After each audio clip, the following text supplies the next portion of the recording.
जय श्री राम, जय श्री बालाजी महाराज। देवता की शक्ति को बढ़ाने के लिए क्या कार्य करना चाहिए?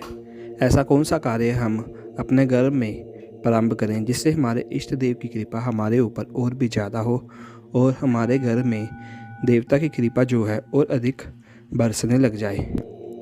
ऐसा कार्य क्यों किया जाता है? क्योंकि देखिए, देवता की कृपा अगर हमारे घर में बरसती है, जैसे कि हमारे कुल देवता की कृपा, हमारे कुल देवी की कृपा, हमारे इष्ट देव की कृपा, तो इससे हमारे घर में सुख शांति का भाव उत्पन्न होता है। हमारे घर में नकारात्मक ऊर्जा जो है उसका प्रभाव धीरे धीरे कम होने लग जाता है और सकारात्मक ऊर्जा और भी ज़्यादा बढ़ने लग जाती है और घर में नेगेटिविटी प्रवेश करने से पहले ही रुक जाती है। अगर आपको यह वीडियो अच्छी लगे तो लाइक करना, चैनल को सब्सक्राइब करना और बेल आइकन बटन को दबाना बिल्कुल भी मत भूलना, ताकि आने वाली इस प्रकार की और भी बेहतरीन वीडियो की नोटिफिकेशन आप तक सरलता से पहुंच जाए। देखिए, क्या होता है कि जब हम भगवान की पूजा करते हैं, याचना करते हैं, तपस्या करते हैं या उनके नाम की प्रतिदिन माला का जाप करते हैं तो शक्ति हमें प्राप्त होती है, हमें कृपा भी प्राप्त होती है। फिर अचानक ऐसा क्या होता है कि पहले तो हमें हर प्रकार के अनुभव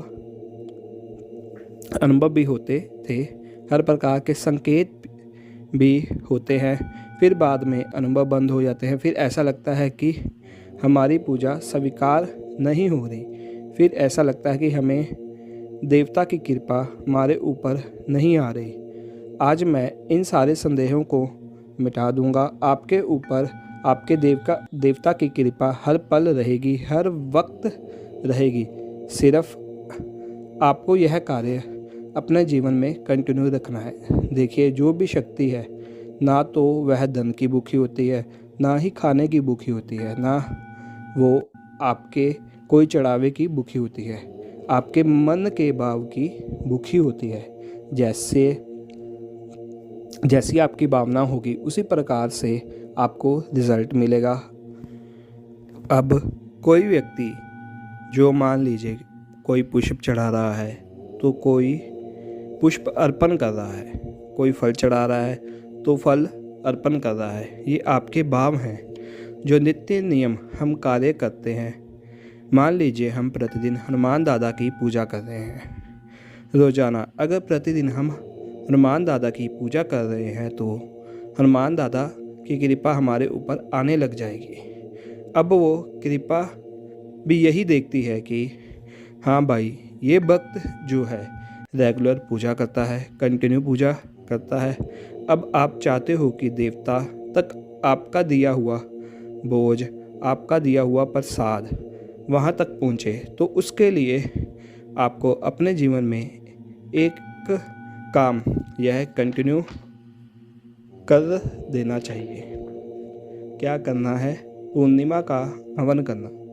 हवन का बड़ा महत्व होता है। माना जाता है देवी देवताओं तक आहुति पहुंचती है हवन के माध्यम से। जब हम कभी किसी देवता का हवन करते हैं तो हवन करने के बाद स्वाहा बोलते हैं, तो हम अग्नि देव के माध्यम से हव्य यज्ञ पुष्प भगवान के माध्यम से देवता तक वो आहुतियाँ पहुँचती है। और जब तक वो आपकी आहुतियाँ पहुँचती हैं तो उनकी कृपा, उनकी शक्ति जो है और भी ज़्यादा बलवान होती है और आपके ऊपर जो है ये और भी ज़्यादा छत्र छाया होती है। मान लीजिए आपके घर में प्रतिदिन पूजा तो चल रही है, रोज़ाना प्रतिदिन पूजा करते हो, तो मान लीजिए आप हनुमान चालीसा का पाठ करते हो रोज़ 3, 4, 5 जो भी आप कर रहे हो, माला का भी जाप कर रहे हो, आप रेगुलर सब काम कर रहे हो। लेकिन अगर आप हवन की दी हुई आहुति जब वो अग्नि में जा रही है और वो आहुति स्वीकार हो रही है तो उसके बाद देवता शीघ्रता से आपके ऊपर और ज़्यादा प्रसन्न हो जाएंगे और भी ज़्यादा आपके ऊपर छत्र छाया बनेगी। यह आपके ऊपर डिपेंड होता है।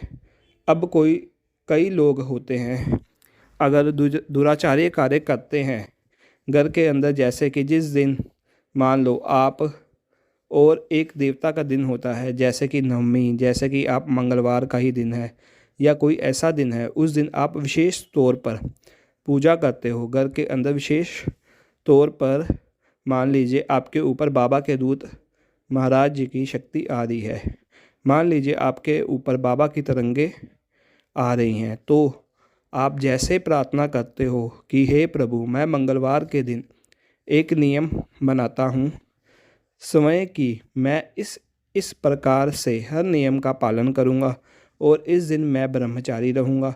इस दिन मैं किसी भी प्रकार की किसी भी व्यक्ति की निंदा नहीं करूँगा, कोई अनुचित कार्य नहीं करूँगा, कोई ऐसा काम नहीं करूँगा। उस दिन मैं निरंतर आपके नाम की माला जपूँगा।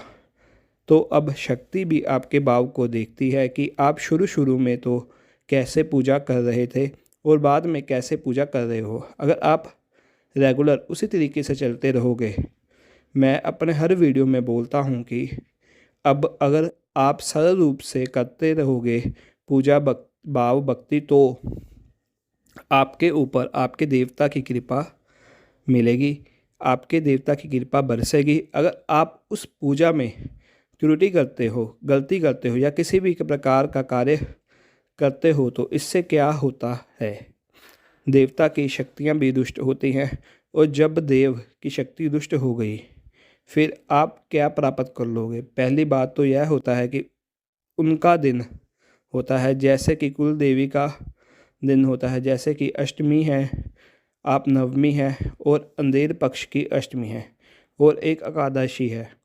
इस प्रकार से देवता के दिन होंगे। इस प्रकार अगर विशेष कार्य किया जाए उनके नाम के लिए, तो उनकी शक्तियाँ देखती हैं इस बात को, और जैसे वो देखेंगे वैसे आपके ऊपर कार्य होगा। आपकी शक्तियाँ बलवान हो जाएंगी, आपका तेज बढ़ेगा, आपका अंदर से जो है आपका ऑरा है वह और भी ज़्यादा क्रिएट होगा, क्योंकि आप विशेष काम कर रहे हो। आप मान लो पूर्णिमा हो रही है, पूर्णिमा पे आप हवन कर रहे हो, हनुमान जी का हवन कर रहे हो, ओम हम हनुमते नमः स्वाहा, आप आहुति दे रहे हो और हवन के अंदर आप आहुति दे रहे हो। अब आपको पता है कि हवन सामग्री किस प्रकार से होती है। अगर आप हनुमान जी का हवन कर रहे हो तो पंच मेवाओं को करें। माँ दुर्गा का हवन कर रहे हो तो आप पंच मेवा का करो, लेकिन मखाने जूरी होने चाहिए उसके अंदर। तो इसी प्रकार से जब आप हवन करते हो तो देवता की नाम की आहुति देते हो, तो वह आहुति जब देवता की शक्ति को प्राप्त होती है तो आपके प्रति जो है कार्य करती है। उसी प्रकार से आपका संपर्क भी बढ़ता है, उसी प्रकार से आपके अंदर की लगन बढ़ती है। और जिस दिन विशेष दिन होता है उस दिन भी हमें उसकी सेवा के लिए कुछ ऐसा कार्य करना चाहिए।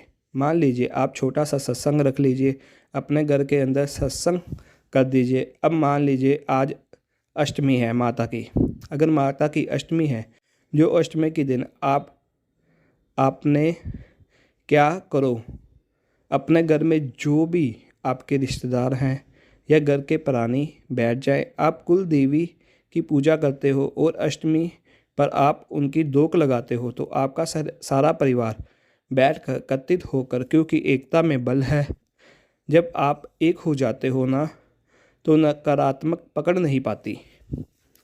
जब आप में से एक भी उंगली अलग हो जाती है तो मुट्ठी में वो जान नहीं रहती। तो इसलिए ऐसा कुछ भी करके चलो जिससे आपका परिवार जो है एक ही सूत्रता में बंधा रहे।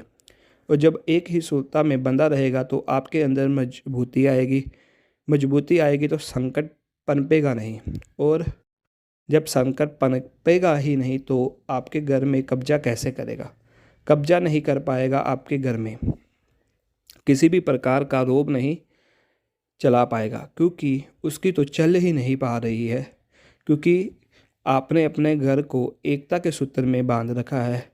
अब आप सत्संग कर रहे हो, डेली हनुमान चालीसा का पाठ कर रहे हो, आप 11 पाठ कर रहे हो, या अष्टमी पर दुर्गा माँ अष्टमी के नाम का सत्संग कर रहे हो, भजन कीर्तन चाहे 2 घंटे रखो, आप कुछ भी कर रहे हो ना, तो आज जिससे आपके ऊपर पर का ऑरा क्रिएट होता है, आपके घर में कुल देवी की शक्ति की ताकत भी बढ़ेगी। आपके देवता की शक्ति की ताकत बढ़ती है। समय के सिद्धांत पर कार्य करने से, प्रतिदिन पूजा करने से अगर लाभ होता है तो विशेष दिन पर कोई पूजा करने से और भी ज़्यादा लाभ होता है।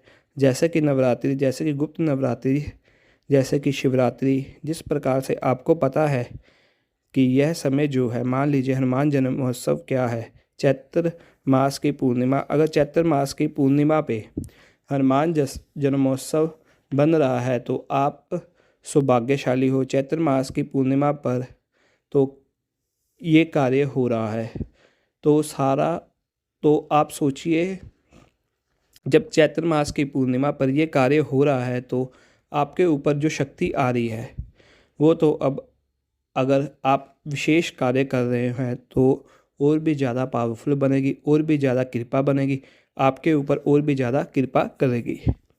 तो यह बात अगर आप अपने जीवन में लगा लेते हैं तो आपकी देवता की कृपा जो है और भी ज़्यादा बलवान होगी। आपकी तरंगें बढ़ती हैं, आपका संपर्क बढ़ता है, आपकी ज्ञान इंद्रियाँ जागृत होती हैं। आप समझने लग जाते हो कि वाकई में मेरे ऊपर कोई शक्ति आ रही है, मुझे कैसे उनसे कार्य करना है। तो इसलिए अगर वीडियो अच्छी लगे हो तो लाइक करना, चैनल को सब्सक्राइब करना और बेल आइकन बटन को दबाना बिल्कुल भी मत भूलना, ताकि आने वाली बेहतरीन से बेहतरीन वीडियो आपको यहाँ तक पहुँचती रहे। तो बोलिए जय सिया राम, जय श्री राम, जय बजरंगबली, जय हनुमान, जय श्री राम।